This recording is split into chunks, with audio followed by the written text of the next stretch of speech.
In a world where Carolina Panthers fans have an insatiable thirst for Panthers news and opinions, only one podcast roars ferociously. It's the C3 Panthers Podcast. Oh, yeah. That's right. You're listening to the C3 Panthers Podcast, brought to you by CarolinaCatChronicles.com, where Panthers mean everything. And we're here chopping up all the news and opinions with my homeboy, Cody Lashney. How you doing, Cody? Tony Dunn, brother, man, I am wonderful. It's a Tuesday night. We are very, very close to football. The Carolina Panthers report to what appears to be their final practice season at Wofford College on the 24th. I'm pumped about it. We're getting closer and closer to football. We have the best Panther fans on YouTube in the chat. Tintage, Derek Hall, John, Legacyland, Underground West, Trill One. You know what we're about to do. Tony Dunn, my brother, ain't nothing to it but to do it. Let's talk some Panther football. Tonight's show is media decentralization and an athletic double or nothing as we talk about, I guess we're kind of searching for what we want to talk about, what there is to talk about. Thankfully, there's very little Panther news to talk about. Nobody getting arrested or suspended or getting hurt as of this point, knock on wood, but all smooth sailing at this point. I also think that we don't really worry about that as a fan base all that much. I think that we all know that there's a strong group of men in that locker room. So this is actually in the past, maybe not as a Panther fan, but just in general, football fans' worst nightmare is hearing one of their star players gets busted at a trap house or whatever it may be. So look, right now we're in the starving season, and the biggest news actually has to do with Panthers media. Jordan Rodriguez, who is announced recently that she would be leaving the Charlotte Observer, today announced that she'll be joining the Athletic. That makes two former Charlotte Observer beat reporters, Joe Person and now Jordan Rodriguez, covering the Carolina Panthers for the Athletic, leaving us wondering, man, how are they going to keep the lights on, or are the lights going to be on for the Charlotte Observer much longer? So we'll be talking about how this is, maybe does this mean anything for Panther fans and how they access Panthers content going forward too. We have to talk about this series that is debuting in 3 days. It's Panthers All or Nothing. Tony Dunn's been calling it the All In, Amazon All In. I swear I've been calling it by its wrong name for like 3 years. The show's All or Nothing. It debuts on the 19th in 3 days. And Cody, on Sunday, we're going to be doing a little special bonus podcast. And I was thinking maybe we should call it Double or Nothing. All right, hey, man, I'm down. Me and you talking about All or Nothing, Double or Nothing. Hey, man, I'm ready to go. Like I said, I'm stoked about it. Amazon keeps on putting new clips out, and so does the Panthers Twitter. I'm ready, man. I love it. I think that we're going to really see what kind of team we have this season. Because even though we're losing a lot of players, dude, I'm telling you that locker room is still solid. You have Cam Newton and Greg Olsen there and Luke. I mean, you're talking about stalwart leaders in that locker room. I'm excited to see the dynamics of our team. Norv Turner, Ron Rivera. I'm pumped about it, man. I love this kind of shit. And it's about my favorite football team. I'm ready for it. Derek Hall in the YouTube chat says Cody called it last year, so he the man. You're right. Cody did break news about All or Nothing. Too bad that's second to nothing because Tony broke the news on the All In show, right? Yeah, way better, much better show. Way better. What genre is it? Not documentary, fantasy. Yeah, it's a mockumentary. While you guys are hanging out in that chat room, go ahead and smash that thumbs up button. Join the podcast using the cat calls line. The number's 252-228-5098. And just overall, share the show with a friend. It's the longest running Panthers podcast. We're going to continue to grow it each and every week. Tuesday nights we're live, and we do it because, I don't know, it's fun hanging out with you guys talking about football. It's better than talking about real life, right, Cody? Way better. I don't know if you've heard, but real life is pretty stupid right now. It's at all-time levels of stupid. So I'd much rather talk about Panthers football and distract myself from the idiocracy outside our doors. Let's talk a moment about what the internet has done to media, disrupting media. That's why, the C3 Panthers podcast is part of that disruption. Yeah. And that we started this podcast when Google opened Google Hangouts and live streaming to the public, right? And I've always talked about this as a historian and someone who studies the past. We kind of find these momentum points when it comes to mankind, right? Some people may say like the fire or the wheel. Generally, people start talking about like sedentary agriculture, and then you develop writing, right? So you go from oral cultures to written cultures, and how you're able to build upon knowledge. Another giant momentum point was the printing press. And now, we are living in an age where we're seeing a momentum point, a disruptive force in the internet. It's changed the way the media works. We've seen that through Twitter, where we all hang out. We see that as each and every week we're able to do this podcast because it's democratized, how we follow the news and how we interact with the news. One of the entities that's obviously felt the force of this decentralization, this change, Cody, Charlotte Observer continues to lose people. Every day I open Twitter and someone is leaving the Charlotte Observer. We saw Marcel. We saw Jordan Rodriguez. We saw Joe Person last year. I also saw the Katie Peralta girls gone. They're running out of that building like crazy. Where is I don't know. Is this story? Where do you want to start with this? Do we start with just the Charlotte Observer? Is it our news? I know everybody's saying newspapers are dying. I'm a little surprised that the Observer is hemorrhaging this badly. Well, I'm not really surprised. It's I think I don't know who owns The Athletic, but one thing is for sure, they are swooping up journalists everywhere from all different kinds of teams around the NFL. And Jordan Rodriguez is now one of them. She has joined Joe Person and has moved from The Observer to The Athletic. And, so listen, I understand a lot of people are back and forth on Jordan. There was the whole Cam Newton debacle and all the shit show that followed that. But then ultimately, what I feel is you have a reporter that asks knowledgeable questions. She had the balls to ask about Ron Rivera's job security at the end of the year last year. She tries to be on the point with her questioning. And, hey, people don't have to love her. But I do think that, she does add a nice voice to the beat writers of that are out there covering the Panthers. So I'm okay with it. As far as The Observer is concerned, I could not tell you a single name that works there anymore at all. I don't know. Sorensen's part-time. We found out today. There was a great tweet by somebody who said that Sorensen, and who's the guy that covers the Hornets? Will something, or God, what is his name? Barnell? Something Barnell. Does that sound right? Yeah, Brad Bromwell or Barnell. Yeah, I know who you mean. But they were like, the tweet was, them dudes going to be cutting the lights off. You know what I'm saying? Yeah. But Sorensen's part-time.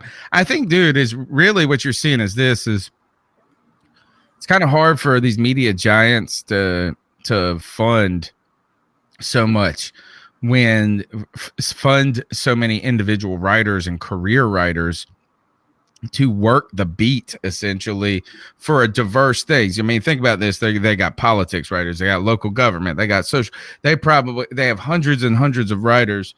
Well, maybe not that many, but they have such a broad employee base. And we always know that in a business, payroll is like one of the top expenses. And then the problem is that the cash flow coming in is just slowed down to a halt. So much so, I mean, like we really, you're probably going to see the physical newspaper end in the near future, at least cut back. They've cut back in size. Are they going to cut back in frequency? But I thought that I think where it surprised me with the Observer is I thought one of the strengths that they had, the ability to reach a broad internet audience regularly, was through sports.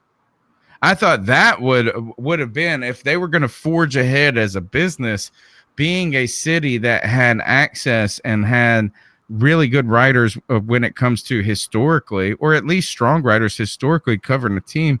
I thought they would forge ahead on sports. It seems like this is that they're kind of throwing their hands up in that area, and that surprises me, because now my question with the Athletic, which I like the Athletic, I'm subscribed to the Athletic. I read Joe Person stuff. I think it's great. I think he's good.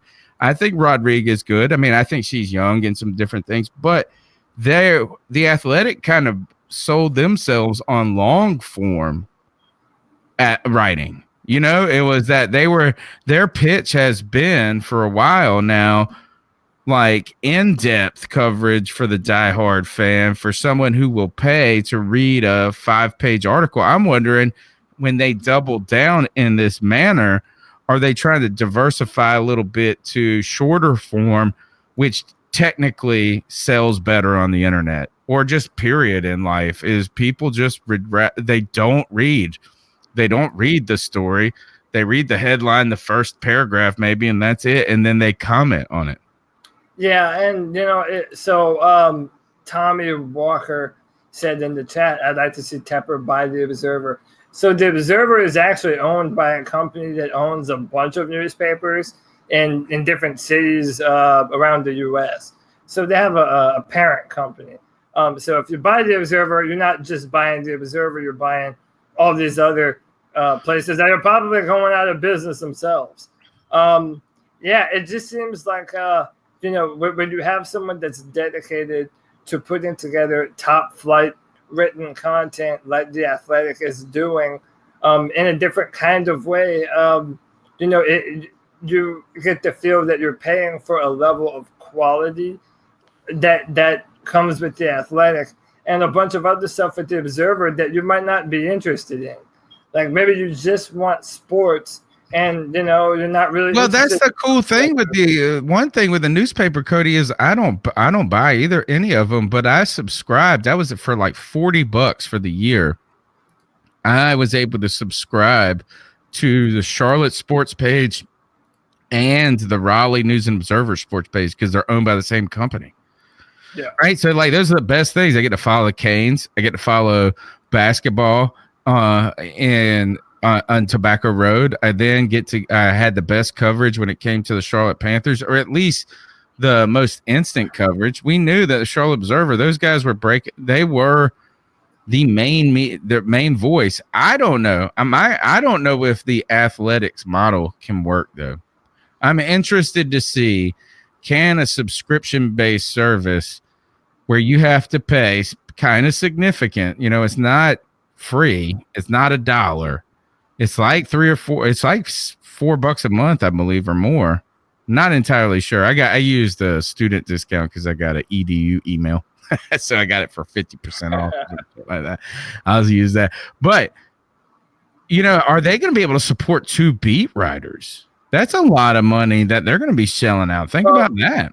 It's like I said earlier, though. So they have an Athletic for every NFL team, and I'm sure they do it for other sports as well, baseball and basketball. I don't know if it's just football, but I would imagine that it isn't. They're trying to do every sport. They're trying to be like that, have a writer for every team and every sport, just like we're part of the Overtime Media Network, and they want to have a podcast for every team in the NFL, everyone in college football one day. Yeah, and it's one of those things where if you are willing to pay for something, then you'll get a better quality of product. And I kind of think that's what they're saying. We're paying our writers top money, because why else would they be leaving their jobs where they're at to go to the Athletic?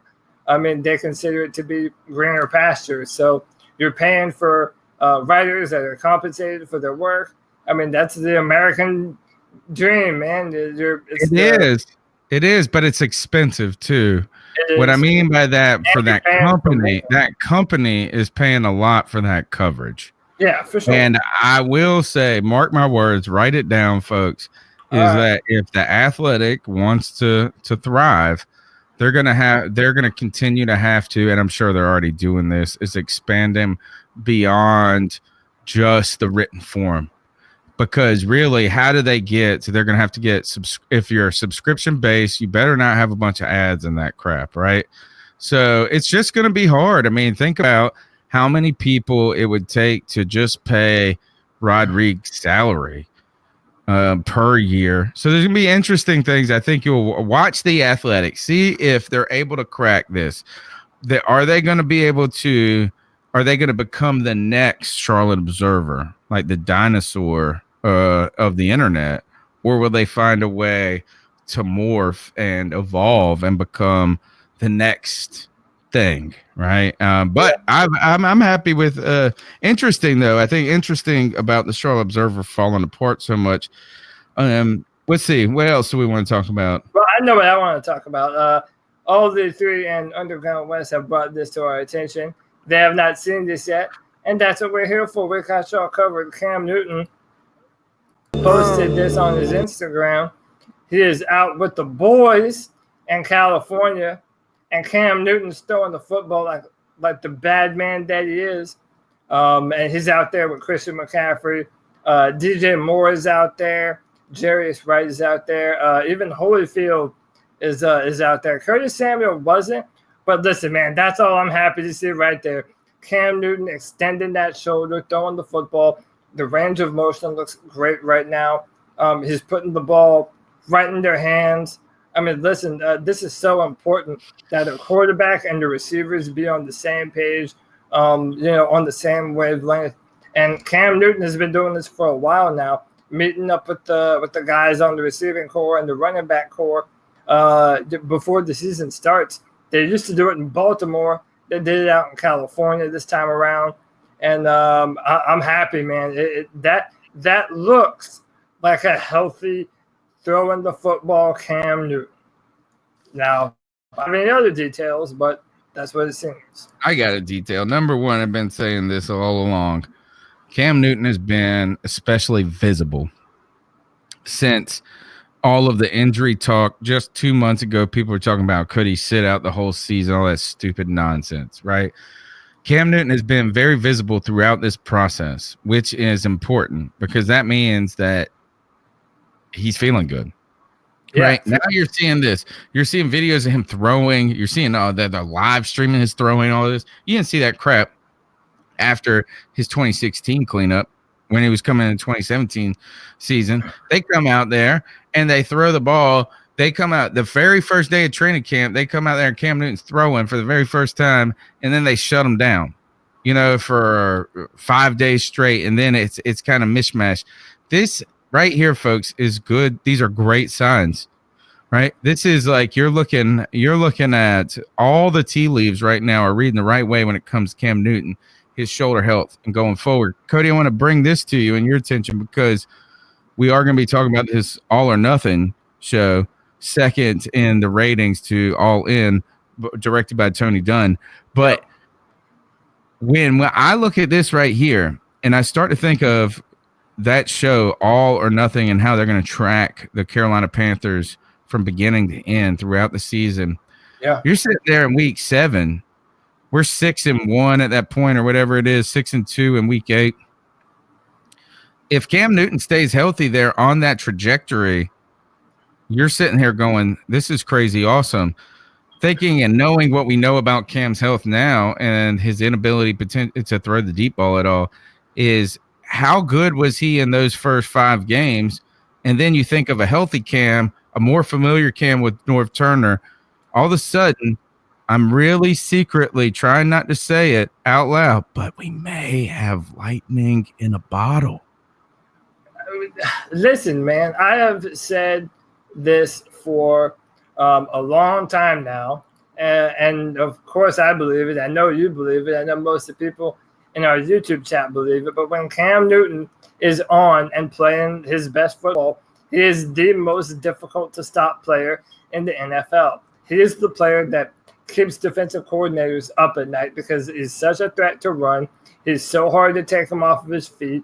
And he has a laser beam cannon for an arm. So Cam Jordan of the New Orleans Saints, who loves to go back and forth with Cam, said on Colin Cowherd's show that Cam Newton is strong like Ben Roethlisberger.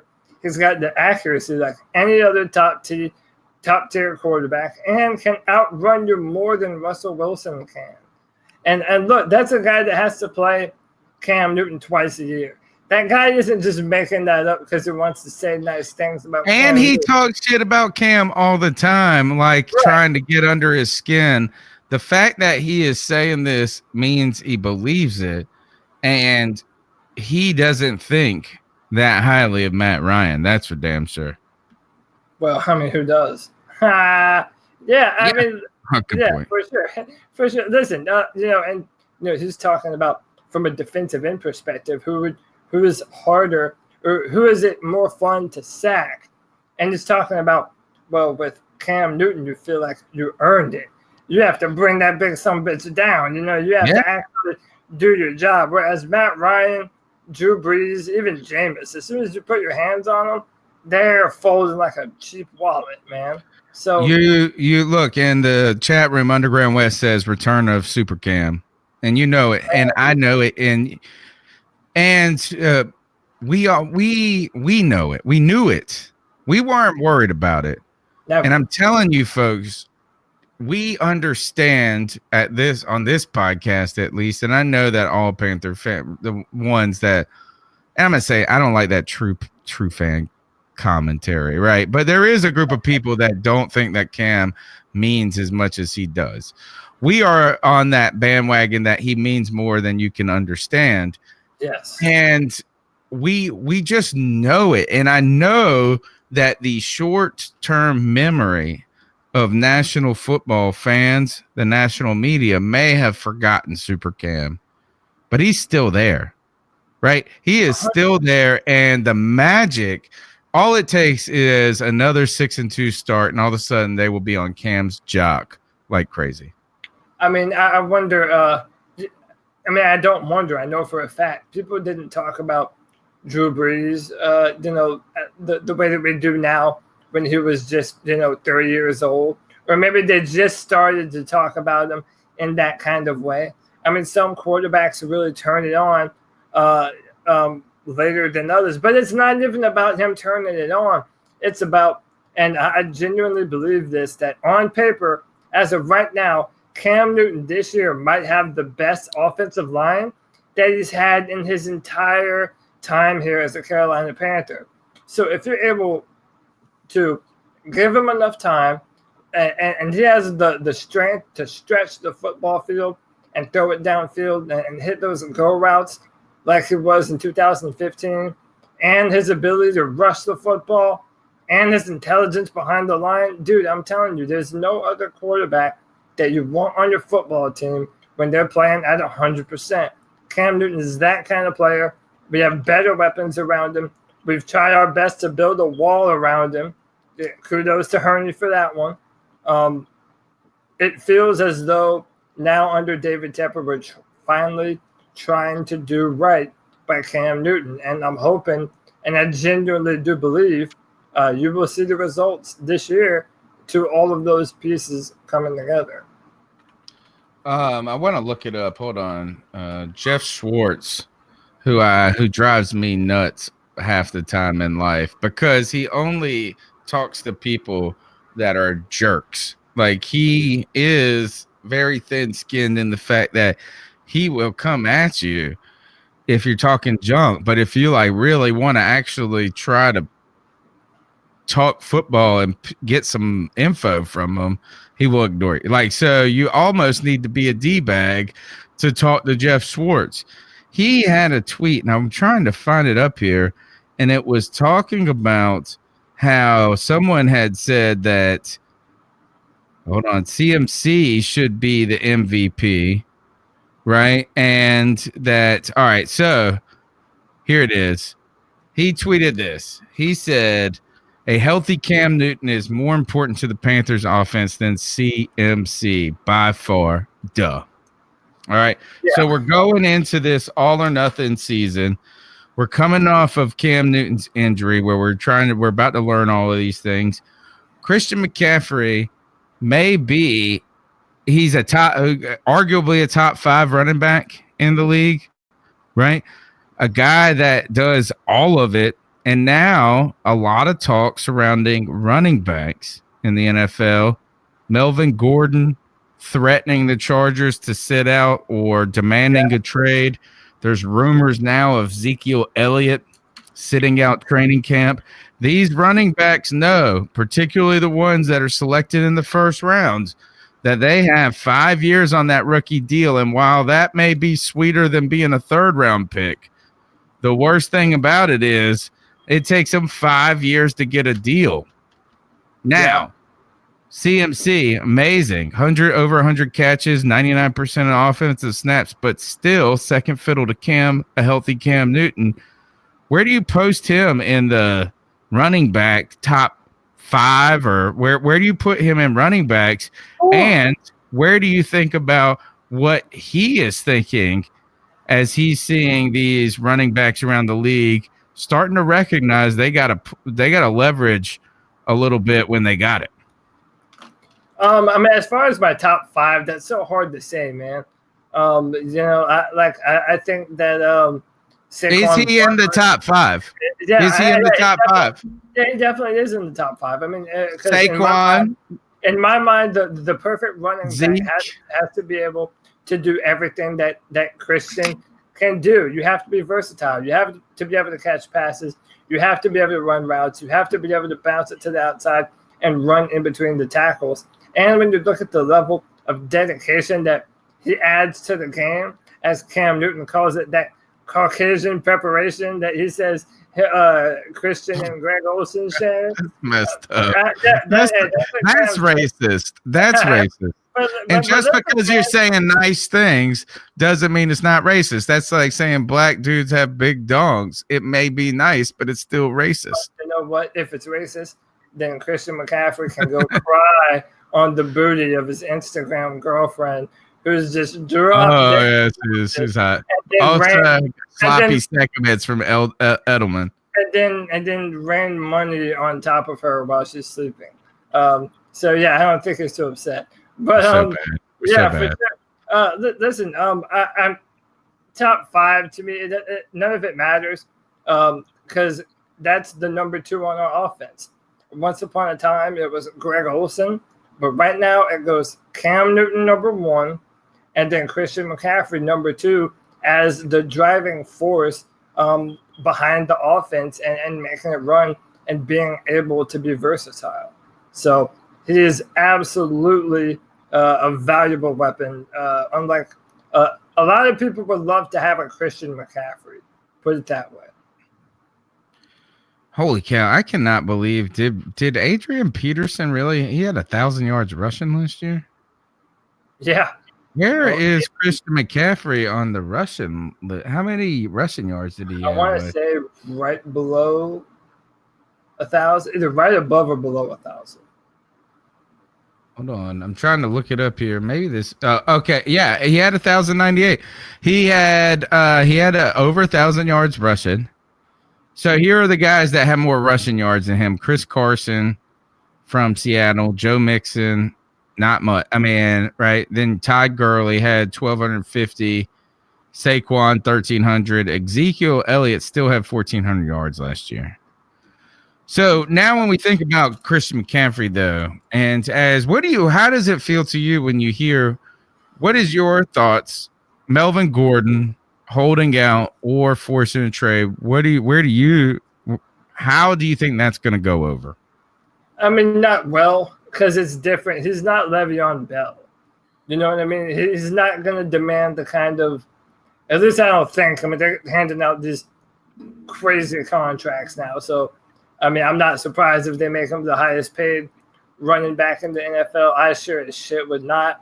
I'm not saying he's a bad player, but And when you look at the number of running backs that come out in the draft that are versatile, that have the ability to do different things, I don't know why you would pay that amount of money for a running back. And I don't really consider him to be the versatile type of player that McCaffrey is, or an Alvin Kamara, or a Barkley. And I don't think that he's as strong of a runner as Ezekiel Elliott is. So I would not pay him the money that he wants. I would see what I could get for him if that was the case, I think that Ezekiel Elliott has a better case than Melvin Gordon. Melvin Gordon he's experienced, he's dealt with injury, right? We know that Ezekiel Elliott has been the motor of that offense. So I think it would be more understandable from Ezekiel's point. I don't think if I'm the Chargers, I give into this at all. And I don't even know. I think it might be a misplay by Melvin Gordon a little bit. I don't know if it works out. No, I don't think so either. And hey, shout out to our boy J-Dub in the chat. Long time no see, brother. Hope you're well. Thank you for stopping in with us tonight. But yeah, I wouldn't pay him. I'm on your side. I don't think that's going to turn out well for Melvin. So, though, bridging that to the Carolina Panthers next year, though, Christian McCaffrey could be in a similar boat. First round draft pick for the Carolina Panthers, over 1,000 yards rushing.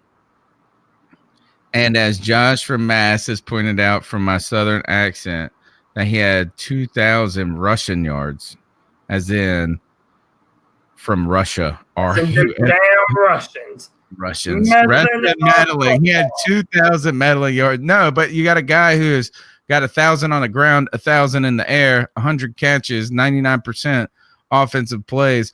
If there's anybody that is arguing for top dollar in the league, it's guys like Alvin Kamara, like a Christian McCaffrey, and we have that right there, a number 1 draft pick.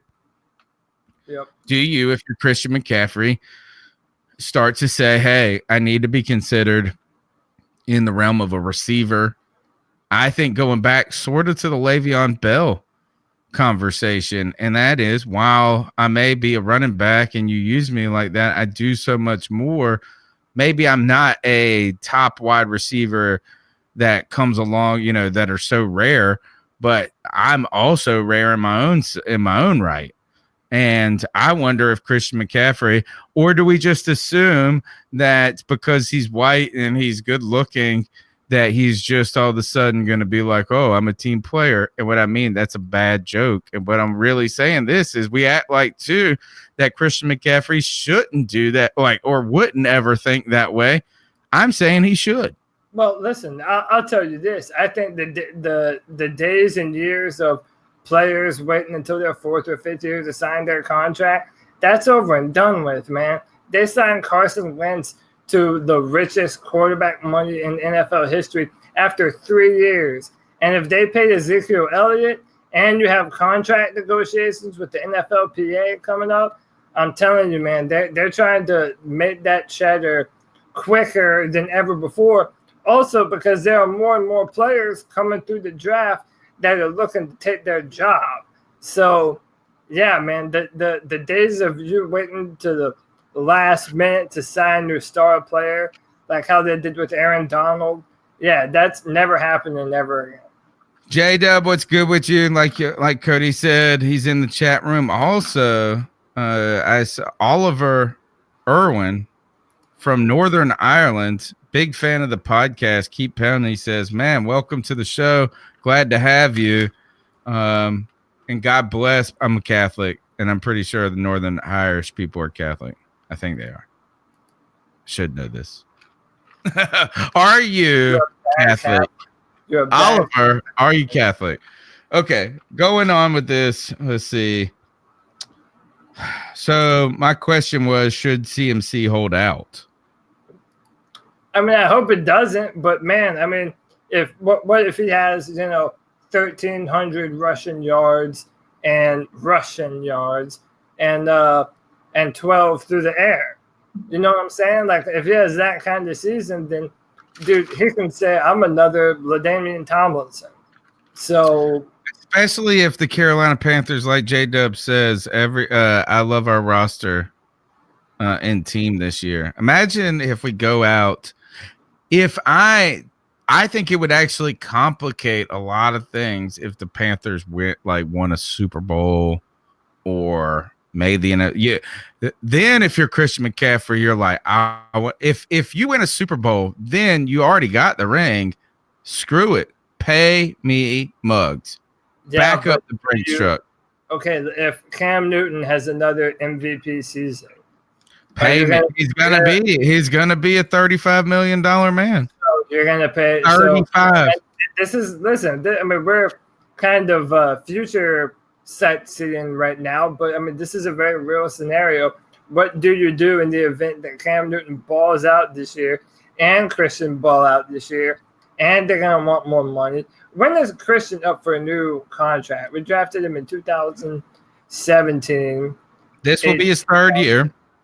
Yeah, third year. Right, third year. Yeah, I mean, we might pay him. We get 4 and 5. We get the 5th year option. That's the problem with this. Is that that's why the question is actually a really interesting one. Is if you're Christian McCaffrey, we got you for 5 years.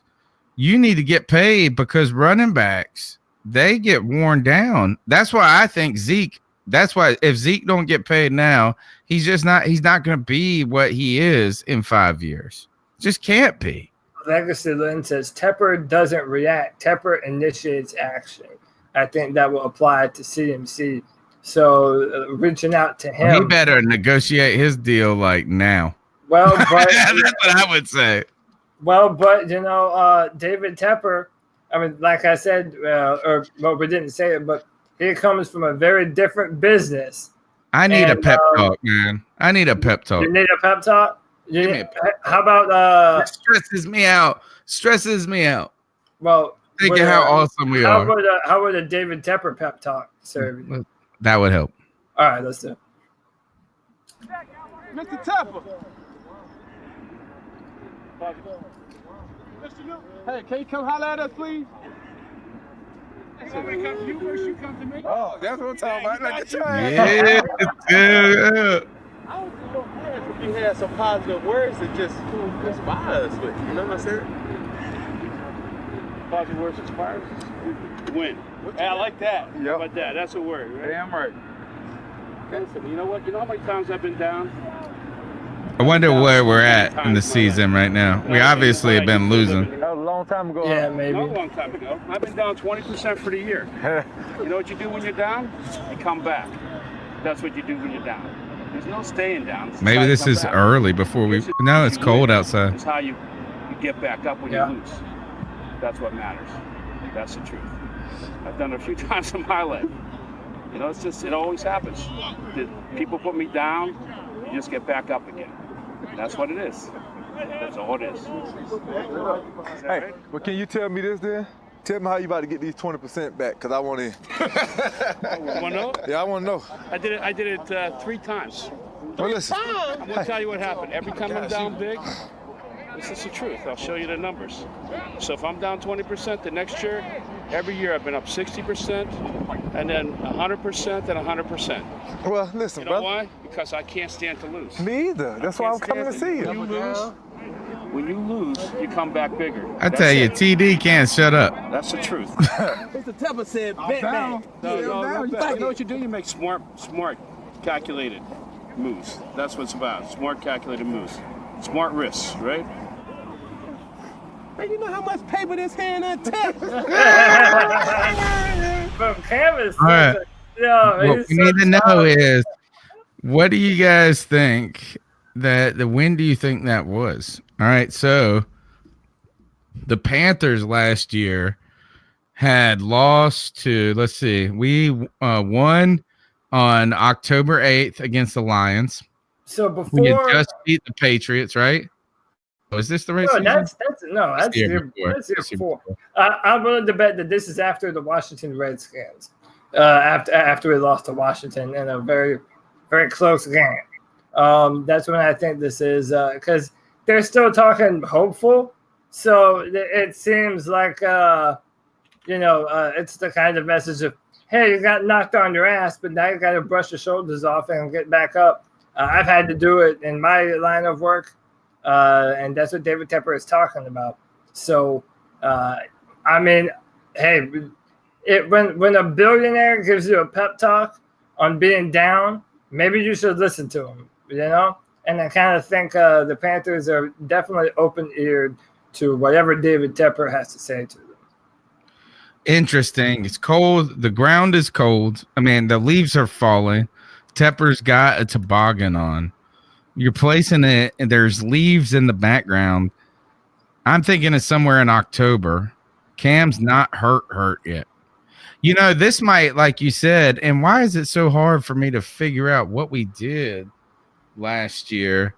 Did we finish third in the division? Who did we start off last year with? Dallas? Yeah, we finished. We started with Dallas and we went to Atlanta. Who did we lose to? And where did we lose where we were kind of like at 6-2? Who are our losses been to? So when we were on the fucking season. Dude, go to Wikipedia, man. 2018 Carolina Panthers season. So we had lost to Atlanta in week 2, and then Washington we lost October 14th, and then that's before we played Philadelphia. So that's probably my guess. Yep, that's it. Right after that Redskins game. Yeah, because in October. Cam's still happy. He's happy and joking.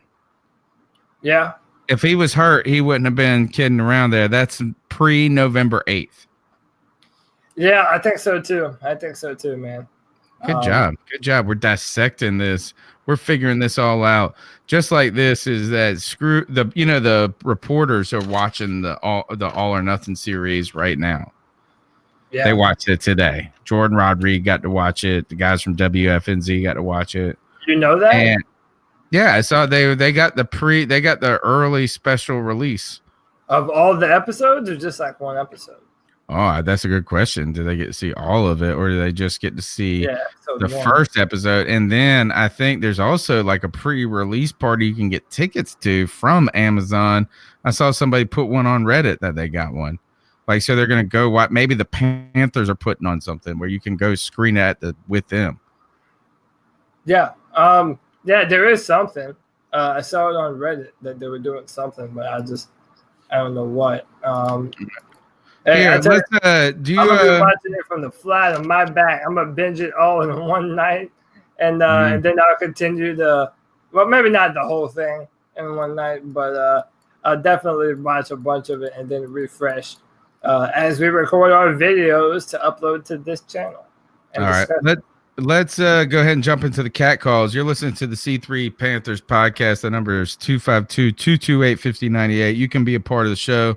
We want to hear what you're looking forward to about the season, what your thoughts about this team are, what you're excited about, what we should be talking about, because you guys let us know we really are like all on the internet searching for any clues together. So we're a team, and I'm still disappointed that somebody who works at Amazon is not a fan of this show enough to where they couldn't have leaked something to us for this video. One day we're going to be that big, Cody. But until then, let's hear what these guys got to say. So what are your thoughts on catcalling? Yeah, it's pretty. You shouldn't do that to somebody. And how did that make you feel? Very uncomfortable. So how do you think catcalling makes the person feel? It feels good, like. Who's that cat sitting in the back corner with his face buried in his nose? Who's that kid that can use one?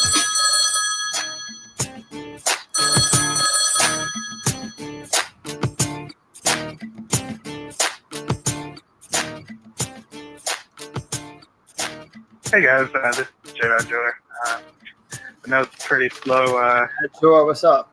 Slow part of the off season, or nothing's really happening. But I did get to catch the Panthers of the Hall for Steve Smith, and it seems like the one that I feel like all of us have been waiting for. Yeah. No disrespect to the other guys, but this is the one where everybody had their calendar circled. Steve Smith has always been a special player to me because he's the guy who got me into football. I mean, I was probably 14, 15, and watching all his touchdown celebrations really made me fall in love with the Panthers and with football in general. So I always credit Steve Smith for that, and I know he had that a bit of a unceremonious exit, but I feel like now we've made up for that. He seems like he's forgiven the organization and everything else. As far as anything else goes, I think that's about it. I missed this call from last week. So this is a call from last week, but he's going to come back in. Hold on. Let's talk about this quickly when it comes to we do know this. Steve Smith was the one we were all circling on the hall. We talked about him last week on the show. I don't know. I think that right now is before Cam, he is the most meaningful player to the organization. And right now he's still more meaningful at Cam at this point until Cam is not part of the Panthers anymore. But Steve Smith coming back home was important to us, Cody. When you actually, we'll play the next call because I think he talks about plays. And I want you to think about this. When you think of Steve Smith, give me a moment that you think about. We talked a little bit about the NFC Championship game, but think on Steve Smith. What comes to mind? Sure, again. I'm listening to the show now on the road.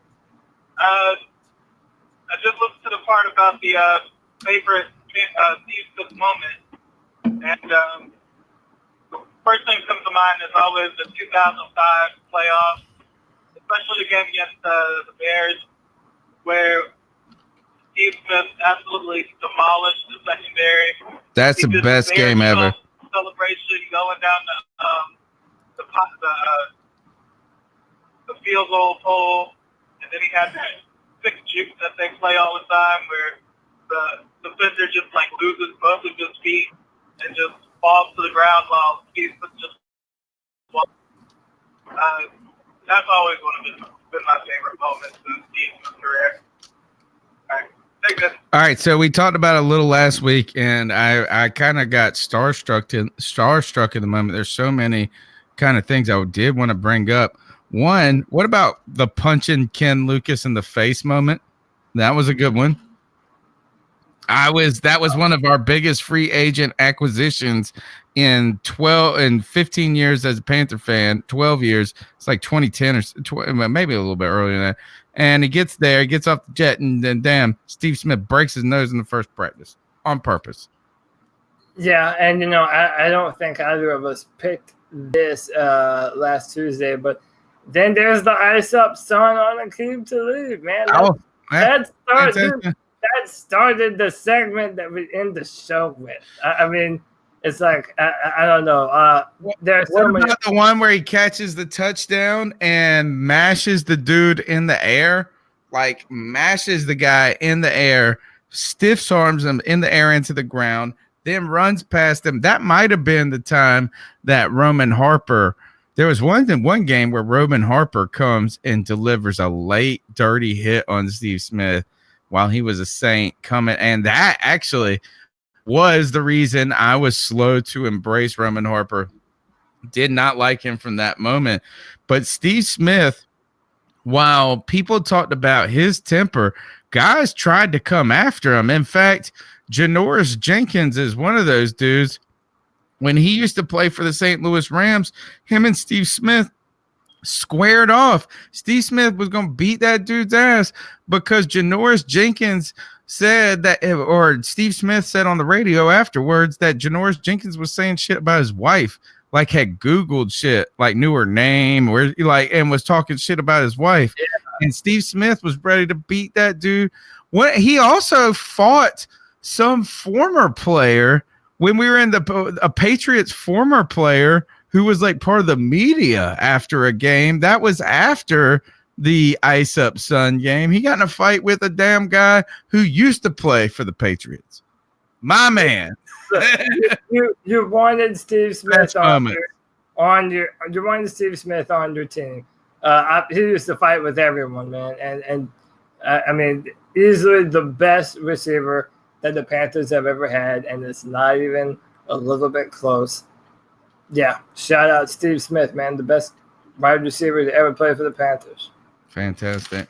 All right, let's keep going. Let's see what Oh, he's got. shout out to our buddy Carl Van dropping the 99-cent, 2.99 donations. Thank you Appreciate very much. Thank man. you. Thank you, Carl. That's my dude right there. That guy makes me laugh all the time. All right, let's see what we got to do with these cat calls. Numbers 252-228-5098. What's up, fellas? It's Ben from Harrisburg. Hey, What's man, up, I Ben? haven't called in a while, but I just wanted to call in and kind of talk about how excited I am for the squad this year, man. Oh, nice segue, Ben. If you guys Love were it. to ask really anybody who knows me and has known me for a while, they'd probably tell you that I'm the most pessimistic Panthers fan that they know. And that has been true, but for whatever Sounds reason like a this fan, year, man, period. I am All feeling fans. it. I am feeling the juice with this team. I think we've got something going. We've got a reloaded defense, not rebuilt. We have a reloaded defense. We've got Ron Rivera, who, in my opinion, truly is one of the at least top 5 defensive minds in our game, and he's calling the plays on our reloaded defense. We've got a young, explosive offense. We've got a hopefully and optimistically healthy quarterback with North Turner, who all of us have confidence in calling plays. And I don't know, man. I just got this feeling in my gut that this is the year, man. I see it. I see sterling silver in our future. I see Super Bowl 54 on the horizon, and I see us coming home as champions this year. Yes, sir. Wow. Man, I'm just feeling it. And I'm about to throw 100 down on us. We got 60 to 1 odds to win the Super Bowl this year. I'm taking that all day. Let me know what y'all think. Fantastic call, Ben. Thank you so much. And I'm with you, man, is that there is an excitement brewing for me with this team. And I think, like you said, the word reloaded was important because one of the things, Cody, I sent you a text earlier today about like, hey, what the heck are we going to talk about during the show, this and that. And you said, well, maybe we should reintroduce the rookies. One of the things I love about this is we got a top 15 pick or 16 pick in Brian Burns coming in. We've got a lot of potential studs, or what we really think could be studs and needed additions to the team, but they don't have to be that from moment one necessarily. That's what I'm excited about there. He brings up Ron Rivera and the defense. I think you think about too when we've been talking about with North Turner and how Cam Newton, a healthy Cam Newton, you're talking about DJ Moore, Curtis Samuel, Christian McCaffrey, all of a sudden weapons, more excitement than we've ever known. I think the only the real major question mark is what will the defense look like? Not will it be good, just what will it look like? It will be different. And to me, the lingering question is, why the hell do we got to still deal with Graham Gano? I am excited about this team, and I knock on wood, I'm with them. It could be, I think at the worst, we're middle of the pack at the very worst. But I think there's a really good chance that we could be exceptionally good. Yeah, I do too, man. And I know you and I have gone back and forth on the defense a little bit. But, I mean, when you look at the players that we've added with Bruce Irvin and Brian Burns, who we were supposed to talk about a little bit, maybe someone in the chat room knows. I have not seen anything that says that we have signed Brian Burns. No, I don't think so. Yeah, we have not signed Brian Burns. Last rookies to sign. I mean, the fact that it's so close to training camp, like I do wonder what's taking so long. I mean, I'm not overall too worried about it. I don't think it's going to be another Joey Bosa right situation.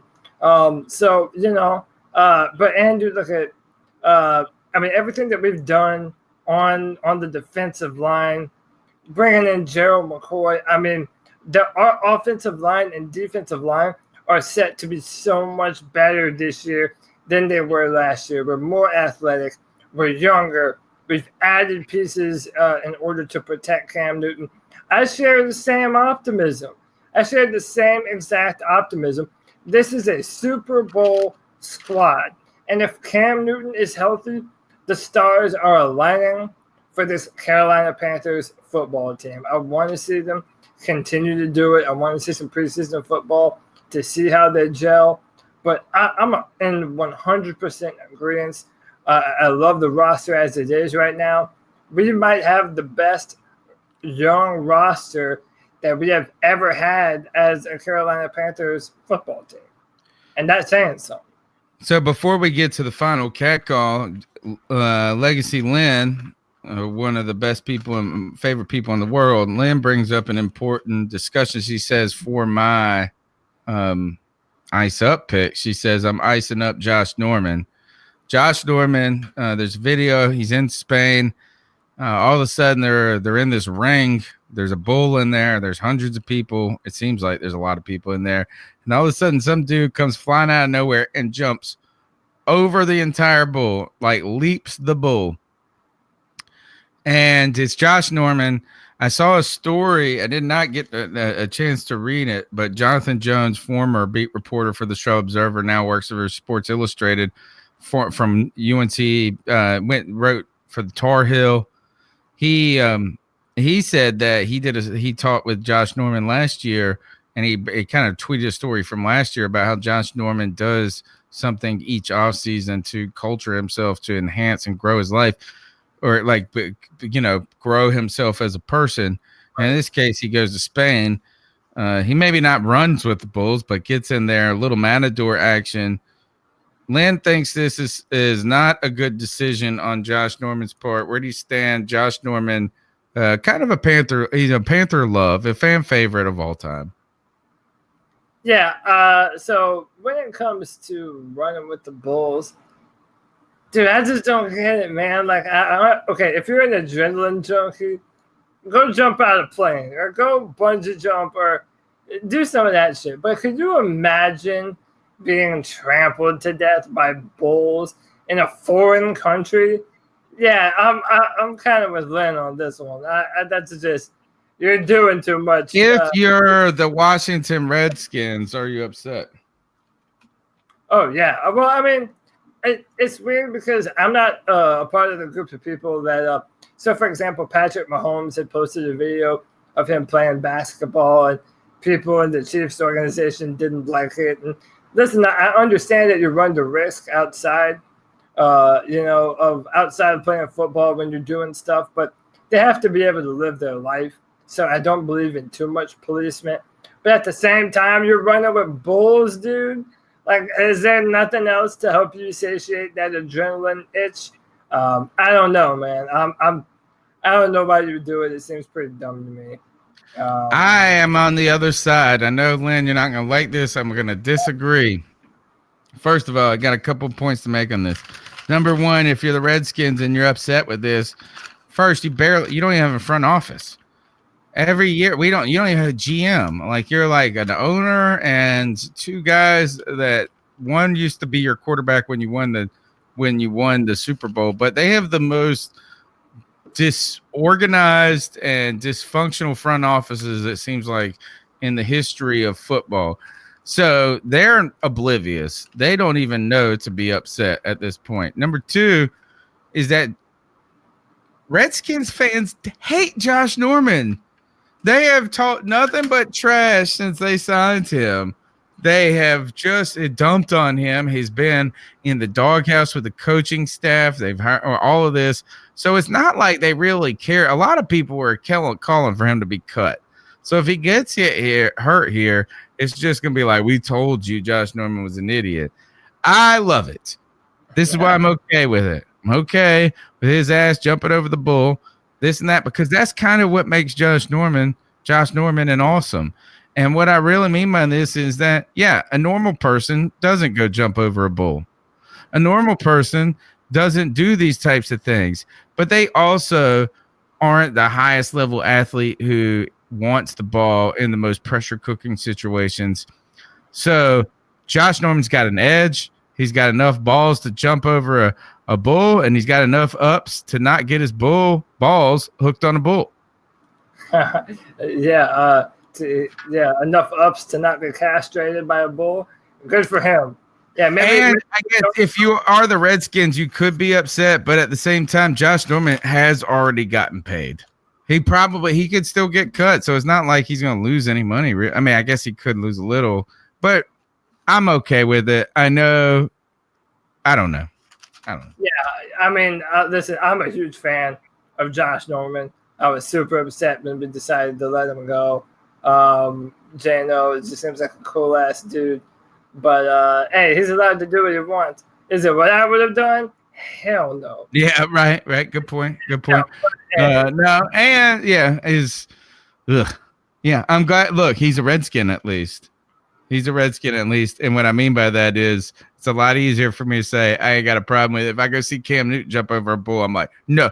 I also was the guy who said 2 years ago, or maybe 3, that we should just remember when Cam Newton was we gave Cam Newton shit for playing in that big inflatable ball. Do you remember there was the video, this was like 3 or 4 years ago, and those balls they play soccer, they run into each other, and Cam Newton was in one of those, and we were like, he could hurt his ankle, he could do this, and he was in a freaking bubble. And I was like, hey, Cam, be careful out there. Yeah. So if Josh Norman played for the Panthers, I arguably may be taking a much different perspective on this issue. All right, last call of the night. Number's 252-228-5098. If you want to get in the show next week, we'll be around. So you can call and leave a message on the Cat Calls line all day, every day. We'd love to hear your opinion. Let's see what we got next. Hi guys, Rich in London. I'm playing in a couple of weeks because it's a bit of a dead time. My man. Tonight, I got my ticket for the London game. I've got. You gotta find Jay Cryer. But the second-hand market is all more expensive than my ticket. So I'm basically goal line / end zone in the corner. So I'm going to get the 3/4 view of the pitch. So I'm pretty excited about it. Anyone coming to London that listens to this that isn't a member of the Riot or wants to meet up with people, let me know. Get in touch on Twitter or beforehand, and we'll see what we can do. I know there's a few of you. Panther questions. Where are we at? What grades are more annoying? This one, Cody. What do you think? What's more annoying, PFF grades or Madden grades? That can be the topic. What a great question. I saw Jermaine Carter got a 64, but I think the guy's a bit better than that. And Dante Jackson was only and Samuel are only a 95 in speed. We'll wait and see. It's just a load of bullshit, basically. Can I say that? Yes. Anyway, I will swear in proper English tones. What a load of crap. Anyway. It sounds like you're giving us a compliment. In my house. Anyway, guys, I'm sure you've got some great stuff tonight. I'm listening, even if I'm not always phoning in because the phone bill's massive. But anyway, look forward to more, and we've only got a couple of weeks till training camp. May everybody's ACLs forever hold your knees stable. What a call! What a call! Fantastic call. Thank you, Rich. So many good. All right, let's start right where and also Brad Dugan in the chat room says we got to talk about this Luke Kuechly and the kid video. Yeah, we have it on the list, but I think I almost forgot. All right, Rich got a great question for you. More Madden ratings or Pro Football Focus ratings? Cody, go. So listen, I'm gonna give the slight edge to Pro Football Focus because apparently they're supposed to be evaluating players that makes it easy and digestible for non-number crunching X and O fans to be able to understand. And they really sometimes they do a great job, and other times it's just filled with absolute crap and bias. These Madden ratings, on the other hand, listen, y'all. I am like my boy Mario here, in that you can miss me with that bullshit, dude, of Cam Newton being an 84 on Madden. Dude, what are we even talking about anymore? It just furthers the notion that no one knows what kind of player Cam Newton really is. Cody on Twitter right here. Yep, dodging all the morons and the Cam Newton haters and the people that don't like my politic posts. and all that bullshit. This is me dodging you, bro. I ain't trying to hear it. Miss me with that bullshit. Yeah, man. Rich, shout out for the question, man. Great question. Right. I'm not into either of them. Number one, I'm going to say for me, it's got to be Madden ratings. And I bought Madden for the first time ever and barely played it because I suck at it. I'm not very good at it. And I barely play video games, period. Like, I want to play video games. I just have 3 kids, a life, work, career, podcast, all this. And video games is not on top of it. But I'm going to say Madden ratings for this because he brought up Dante Jackson. Dante Jackson is like the second fastest dude in the league. Yeah. We just saw him win a race. They need to update that shit to a 99.9. Yeah, I mean, it's very simple. It's like, all right, if he's not a 99, then what's the Godwin guy? Is he not a 100? He's the fastest freaking dude in the league. The Godwin guy or whatever his name is, the 49ers dude. What I'm saying is this, is that if you are not, that's 100. And he was less than a 100th of a second. He's got to be a 99. If that dude should be 100, Dante Jackson should be 99, and Curtis Samuel should be like 98. So there, I think some other things about this we talked about. Look, Bobby Wagner, you mentioned before the show, Cody, ranked higher than Luke Kuechly. I don't know enough about the rankings overall.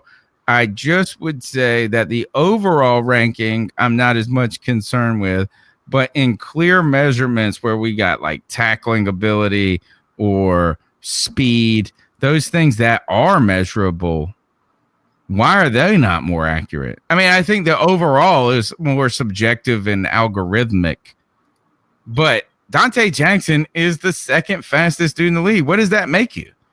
Well, and Ted Ginn didn't race, even though he set up the whole race and was boasting about. Did he drop the ball? I mean, dude, listen. At his own race? Yeah, at his own race, and that's all he's ever been known for, Ted Ginn, except for when Cam Newton's making his career. But with that said, listen, man, you're talking about electronic arts. I've told you this before. They're one of the worst consumer-rated companies that there is. EA has been terrible for a long time. They're just garbage, man. And every year they try and add new morsels to make you buy what is essentially the same product damn near every year. I mean, does there need to be a Madden football every single year? I don't know. I kind of think they've run out of tricks at this point. But, hey, man, I'm whatever, dude. Especially if we have the kind of season that we know we're going to have, it's going to be undeniable the true talent of the players on this 2019 Panthers football team. Let me ask you this, is that if you were sleeping this past week and I woke you up, and that's young people terminology there. You saw a video. Yeah, you are woke now. Tell me about what the hell is this mess that you missed with Luke Kuechly this week, brother? Yeah. What game were you in? I didn't see this at all until Tony brought it to my attention. So this is Luke being embarrassed by a only slightly younger person than him, and then deciding, nah, enough of that, son. So this video of Luke going at DJ Moore's camp, DJ Moore's football camp, I believe this is at. Toss right. Oh, left, right.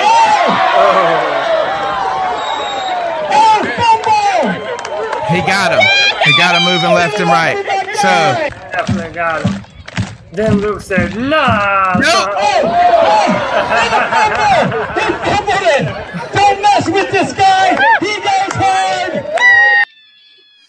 So this video breaks, Cody, and all the haters, not the haters, but people come out and they're like, it is funny. Like, you need to get it's got to first. That's why we do this stuff. You know what I'm saying? Like, that's why we have these camps and you let kids, and you know that Luke Kuechly isn't out there impact doing all of this. So you got these people posting the clip, Cody, and they played that first one. You saw that one over and over. And then other people are coming back going, let me put this in a little context here. And then my man, so this little kid gets him left and right. And it's like, oh, yay, I'm Luke Kuechly. Everybody loves me. Everybody thinks I'm nice and perfect. I am. I don't do Flex Friday.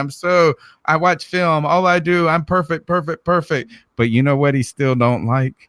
Is that little kid getting the best of him. And he came and blasted him. I wonder if it did the same thing to Christian McCaffrey. Remember when that clip of Christian juking Luke out of his right, the next play.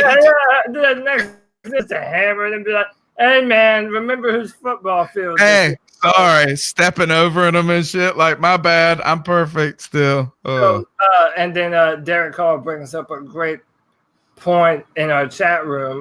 To Luke's credit, he didn't get a chance to do this.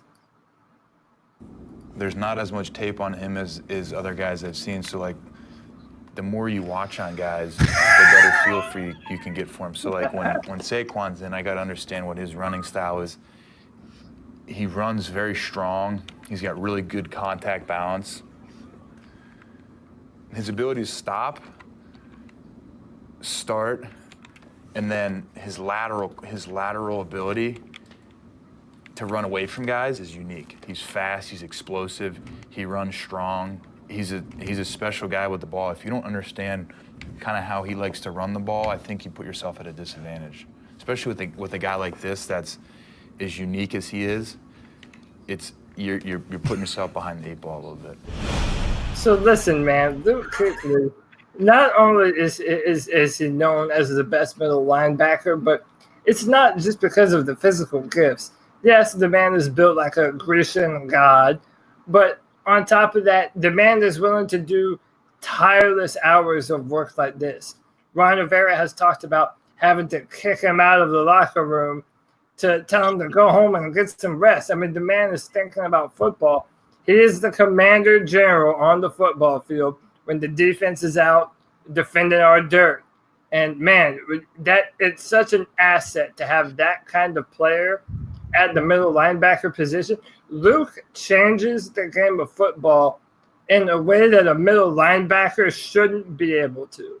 On the back of his preparation and his instincts and the amount of preparedness that he puts in and day out.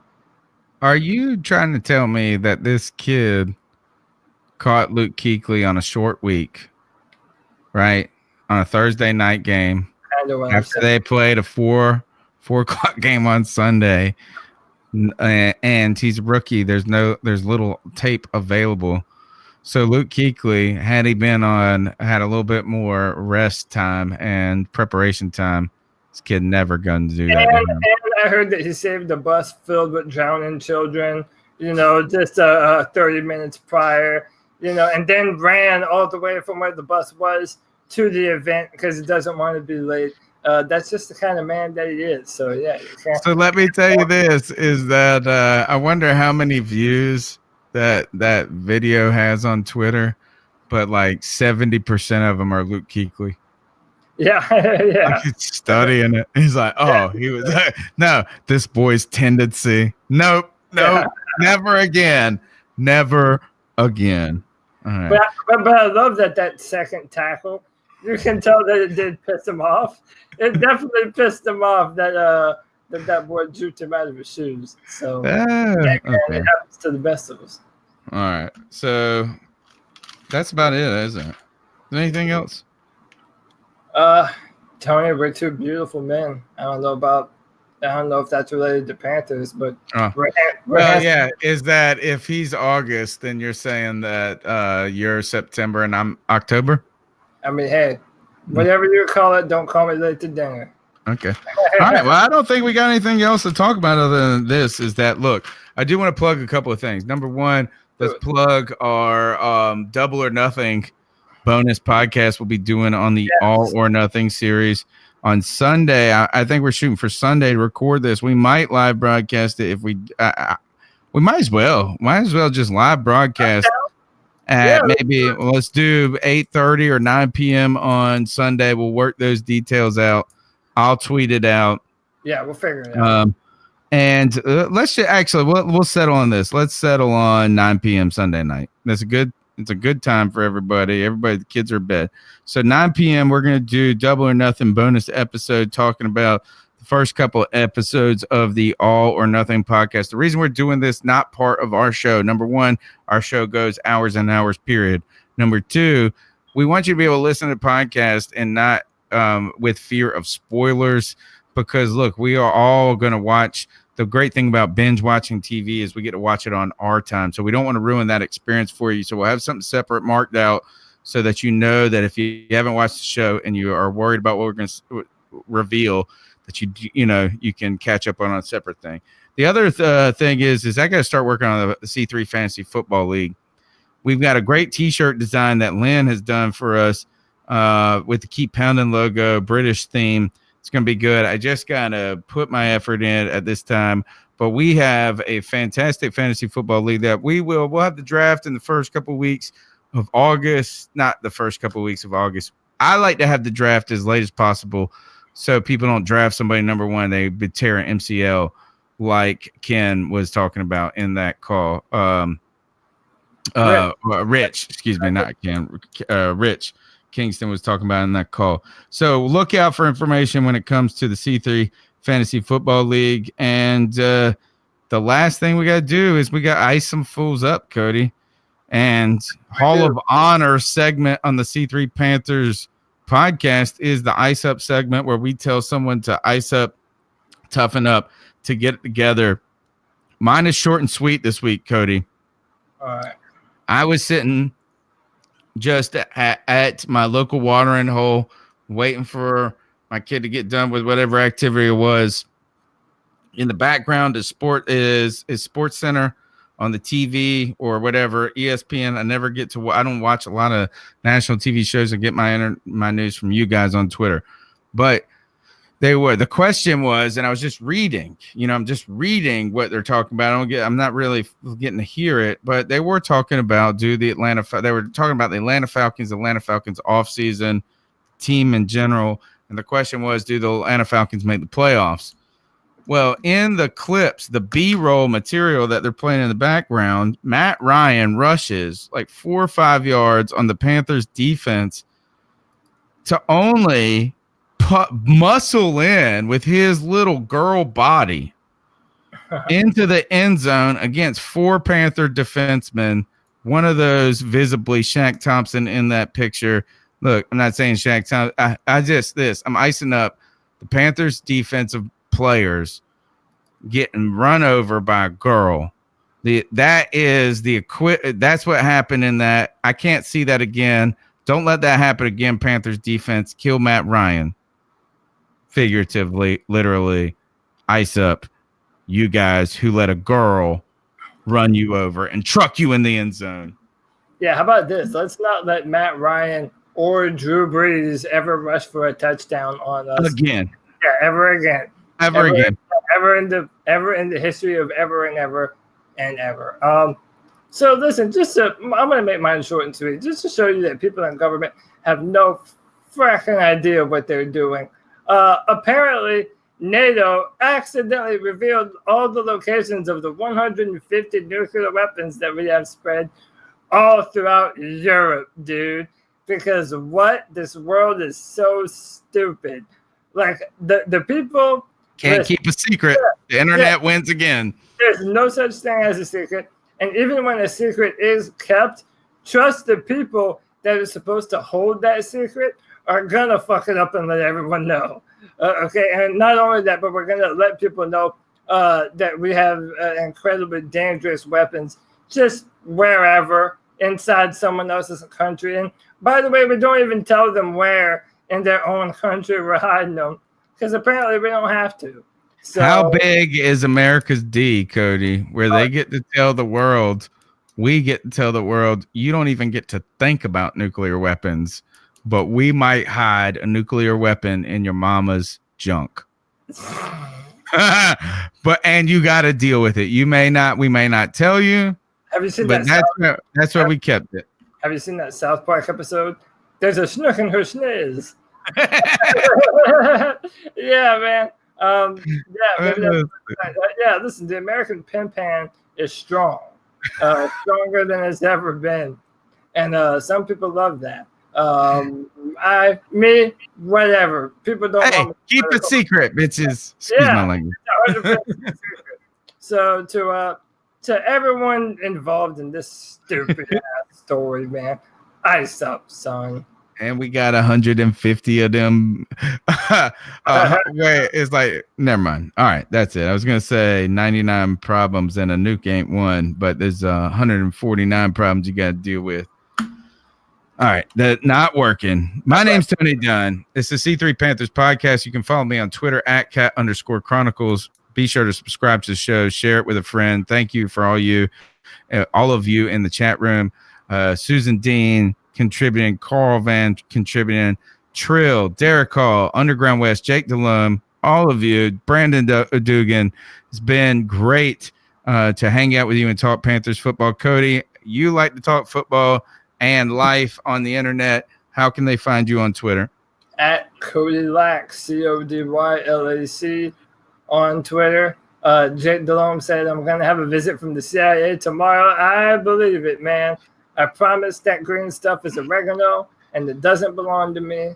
Yeah, man. What can I say? I put myself out there for the many Panther fans and the people who enjoy my content on Twitter. Don't forget CIA, NSA. Follow us on Twitter at @cat_chronicles. Subscribe to the podcast. We're here every Tuesday night. And this Sunday we'll be here for Double or Nothing when we're talking about the Panthers, All or Nothing. We're going to do episodes 1, 2, and 3, maybe. We've got to work out those dynamics. There's 8 total, so we might do 3, 3, 2. We'll see how it goes. Until then, we'll see you Sunday, Tuesday. Keep pounding.